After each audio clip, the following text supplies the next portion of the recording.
This plant has probably been shut down now, for at least 2.5 years. And the main reason it's shut down is because in the state of Texas, good bales of bottles are not available, and not available in quantity.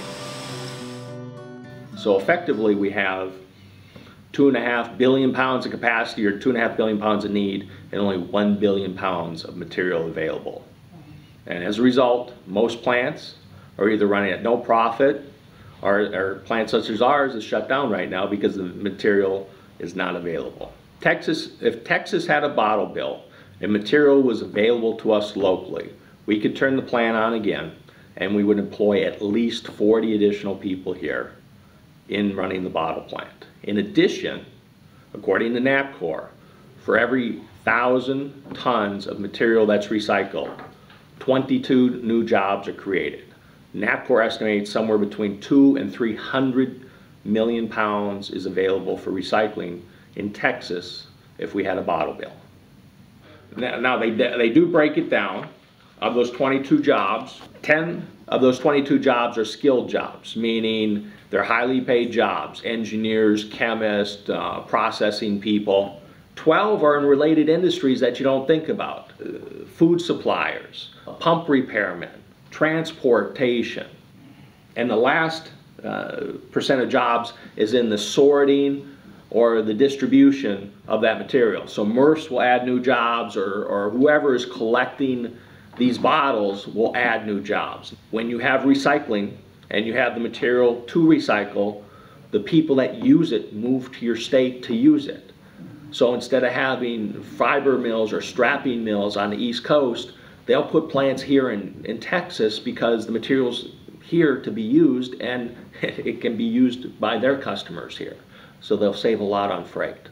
If Texas would recycle 90% of the PET bottles that we use every year, 168,000 metric tons of CO2 would be removed from the environment, which is the equivalent of taking 32,000 cars off the road. In addition, 4 trillion BTUs of energy would be saved every year, which is the equivalent of heating 42,000 households. There is a big difference between curbside and deposit bottles. The big difference is this: the yield of the bales on curbside material is as low as 63%. The yield of bales of deposit bottles is as high as 90%.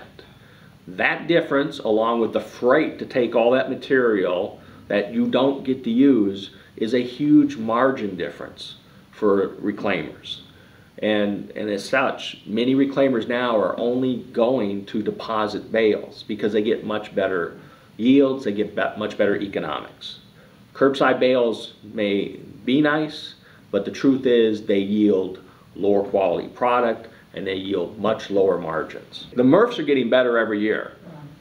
The bale quality is getting worse every year. It's very important, if there is a bottle bill in the state of Texas, that the major brand owners aren't the one that drive or run the process, because they are the ones then that'll decide where those bottles go, like in some states presently. If you want all the jobs, that it's made as competitive as possible, and so you don't want 1 or 2 groups to control those bottles. You want as many groups as possible, and the more groups that control it, A, it's going to be more cost efficient, B, they're going to figure out how to handle them more efficiently, and C, you'll get a lot more people playing in the game than if 1 or 2 companies control all those bottles. Jason Ball with Rotera Corporation, President of Rotera Corporation.